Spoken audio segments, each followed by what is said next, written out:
Happy Tuesday, everybody. It is Hacking Self Storage. And what we're doing today is we have some industry news. Yes, I know some people are going to be like, oh, yes, some more industry news. And some people are going to be like, oh, my goodness, how much more industry news? Listen, it is vital that we go through this report. And I'm going to be as quick as possible on these days, but I love it. I think there's some massive, massive takeaways. And for me, I believe it's my job and my responsibility to go through it to maximize the results that we get. And there's so much education, so much learning that we can get through these reports. They are absolute gold dust. Like I said last week, it literally is one of my favorite days of the year, getting this into this report and going through it. I've gone through it and through it and through it. And there's some great, great, great takeaways. Now, today I've got 2 quick takeaways I'm going to tell you. And then tomorrow I'm probably going to do 3. And by the end of the week, hopefully, I've got through all these takeaways. There's just so many. Right. So what we're going to talk about is demographics.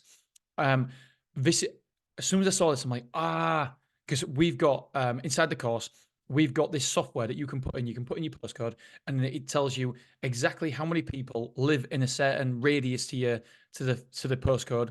1 mile, 3 mile, 5 mile, 10 mile, whatever. And then we also got drive time as well. It tells you how many people are in that certain drive time. I'm like, oh, this is brilliant. It really, really is good. But something I've missed out is demographics. So as soon as I was reading this yesterday, it just clicked and I was like, let's add demographics. Demographics are so important, so crucial. We want to know the age range. What is the age of the people in the certain area? And I'll tell you why, because it's heavily weighted towards a certain demographic is the self-storage market. And so if we know a certain population, a certain town has a disproportionate age demographic in what is using self-storage, then that's a massive win for us. So straight away, I'm like, oh my God, this could hugely change the game for me. Right. So for those of you who can't see, obviously nobody can see because it's a podcast. I mean, even if you're watching it, it's a video podcast. Basically, I'm looking at the industry report and it's telling you the age in years for the people who took the survey, and it's talking about the percentage people. So what percentage of the demographic in the UK is between 30 and 34, 35 and 39, 40 and 44 every 5 years. And it gives you a percentage. But then it also tells you what percentage of that age demographic is using self-storage. And then it's basically highlighting that a disproportionate amount of people in the age range 45 to 49, 50 to 54, 55 to 59, 60 to 64, and 65 to 69, a disproportionate amount of people are using self-storage in that age range. So it's hugely beneficial to go after those people. Check this out. 63% of self-storage users are in the age range of 45 to 69. That is incredible. 24 years age bracket, and 63% of self-storage users are in this age bracket, are using self-storage, who are using self-storage are in this age bracket. So we need to be focusing on people. Our marketing, our messaging, how we talk needs to be focused between 45 and 69. There is only, 37% of people that are out that age demographic. I think that is crazy. And 6% of those are age 70, 10% of those are age 70 to 79. So it's telling you that why? There's a whole host of reasons that the report mentions. It mentions financial, being able to actually afford self-storage, but also when you're younger, you're not accumulating. This is my take on it. You're not accumulating loads of shit. When I was in my 20s, I didn't have loads of shit to store. Now I'm in my 40s. I have tons of shit to store because my wife just buys stuff. She's going to Dumelm today again. She's honestly their best customer. I come home, there's a new cushion another cushion. We've changed the cushions. I mean, I didn't even know there was such thing as a color coordination cushions for the room. I come home and we've got a little stool in the corner, and that's changed. Oh, it's changed color. So therefore, because that's changed color, all the cushions need to change color. Honestly, I could have a storage unit just of sodding cushions. So the older you get, and when you get married, you have more stuff, and therefore you've got more need for self-storage. But not only that, you can financially afford it as well. But not only that, you go through life events. whether it be a relative passing away, so you need to store their stuff, whether it's a divorce, whether it's house moves. There's all that sort of thing happens in the age range between 45 and 69. Now, I'm not saying it doesn't happen in other age range. Obviously, it does, but it seems disproportionately more happening in those age range. So for me, yeah, I'm really excited because people and we are gonna get we're getting on M Bank. She's coming on the podcast, and she is a massive advocate of Facebook marketing. And I've always said that it's an intent based. I need intent. If you show me intent, and I've tried Facebook marketing, it didn't work for me. And it's not like I don't know Facebook marketing because I've took, I was going to say hundreds of courses. No, I haven't. I spent tens of thousands of pounds on courses on Facebook marketing. So I understand what I'm doing on Facebook marketing. I've used it before in other businesses and it's worked very well. But because there's not an intent, then it's more like a branding exercise. And me personally, yes, Safe Store can afford it, Big Yellow can afford it, etc. I can't afford a branding exercise. However, I am open to being wrong because let's have a look. Where do the people hang around? What social media hangs? What age range? The 45 to 69 year old people. Where do they hang out? Facebook. They hang out on Facebook. So your customers are on Facebook. Whether you can get the ads to work is another matter. Yes, we can try retargeting. I like that approach because they've already shown an intent. But yeah, I'm going to get Emma on and we're going to have a chat about it. I want to learn as much as possible. And you've got to be open. I always say strong opinions loosely held. And so you've got to be open to, hell, if we can learn something and educate ourselves and get some business customers or get some normal customers through it, some residential customers, why wouldn't we do it? So yeah, I think that is a massive takeaway, not to be overlooked. 63% of storage users are in the age range of 45 to 69. So we just got to figure out, where do these people go? How can we talk to these people? In what language? I mean, I'm nearly in that bracket now. Shit, I'm 42 years old, 43 soon. And so yeah, once we know who uses self-storage, we can tailor our advertisements, we can tailor our messaging to them people. So yeah, that was the first takeaway. It's still a real quick one now. I've always said this before, but there's something, if I'm honest, that we could do more. It says here, a large number of self-storage customers are repeat users.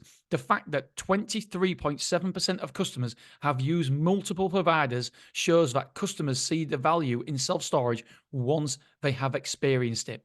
And the report goes on, often using a different provider when they move home or have a subsequent need for the product.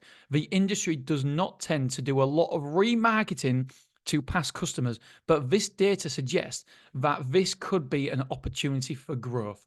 Boom. Absolutely. I always say that there's two angles here, and one we do well and one we don't. So number one, I know that there is a big proportion of the customers who are using self-storage now will come back and use it in the future. So we've got to go above and beyond to make sure they are walking, talking billboards of self-storage. I think the way I know I've done a good job is when somebody mentions self-storage in their circle of friends, our customer needs to, he almost feels that he owes us, that he has to tell everybody about how good Stormore is. And if he does that, then we've done a good job because he will then come back to us, but he'll also tell his friendship group as well. And so we put a lot of emphasis on making sure our customers are happy. You can see by the reviews we get, we're very good at that. Very good at that. Our customer care is spot on. Because one, it's nice to be nice anyway, but two, why wouldn't we? Because it's going to affect us in the future, and we want them to feel obliged to shout it from the rooftops how good we are. But one thing we don't do, and it's really highlighted it for me, is we don't remarket to our past customers. So our past customers might have a need. What is wrong with sending an email every now and again, maybe once every 6 months, I haven't thought about it yet, I just know that we should do it, or a text message every 3 months saying, just so you know, we've got a special offer. As a previous customer, we can use this code or something, we can give you 50% off for the first 12 weeks or something, I don't know. Just something to reignite that fire. I'm getting excited just thinking about it. There's got to be something we can do. There's got to be something we can do. Whether it's just a touch point. Obviously, we can't ring every single previous customer, but we can send an email out. We can set it up that once they leave, that we set them on month 1, we send an email thanking them for the custom, and we're here if we ever need them again. Month 3, we could have another email that goes out and says, and this is automatic, by the way, as well. We can have an email go out that saying, listen, we know you're a previous customer. We have a special offer on at the minute, for previous customers only. And we've got to make them feel special. And then on month 6, we have another email so we can remarket to them and then do that for the first 3 months for 3 months for a year. And then maybe after a year, we do it every 6 months just to let them know we're still there, and carry on doing it every 6 months just to let them know we're there. We could do it in texts as well. We've got to be careful. We don't want to bombard them with texts, etc. But we've also, there's a fine line, and we've got to walk that fine line to make sure they know that we're still here. And I think the report is 100% true. It is a big opportunity for growth. And I would say that the majority of people are doing what we're doing. Good with customer. Everybody thinks they're good with customer care, don't they? But are you really? What do you do extra for your customers? What do you do different than anybody else? And if you can't answer that, then you aren't standing out. You aren't doing anything different. Therefore, you aren't doing as much as you possibly can. You need to be doing more. You need to be doing something, whether it be a gift, whether it be a present, whether it be a bonjour, whether it'll be a thank you card, whether it'll be a welcome pack when they come in. You need to be doing something different that Big Yellow, Armadillo, Safe Store aren't doing. So what are you doing more than them? But we all think we're good at customer care, and the truth of it is, if we're all good at it, then nobody's good at it because nobody's standing out. So what are you doing more, number one, than your competitors, for your current customers? Because your current customers will become your past customers, and therefore you want your past customers to come back to you. And number 2, how can we remarket to them? Can we do something? Can we do a mail merge? Can we do some sort of automated email sequence? Can we do an automated text sequence? There is the technology out there, and you set it and forget it, and that's it. It's done. So you just set it up first of all, the principles, what you want it to do, and then everybody who leaves, boom, that's it. So that's something that I'm going to look into today. When I say I'm going to look into today, what I mean is that I'm going to tell somebody else to look into today. So that's what I mean. But yeah, that little insight is incredible. Them two little things there can massively change your business. And I don't use that word massively lightly. I believe that these have the potential to really change how you market, because 63% of self-storage owners are aged 45 to 69. What is it? Plato's principle, 80-20 ratio. So what is the 20% but will get you 80% of the results? And that this also divides by itself as well. So it's 464. What is the 4% of effort that you can put in to get 64% of the results?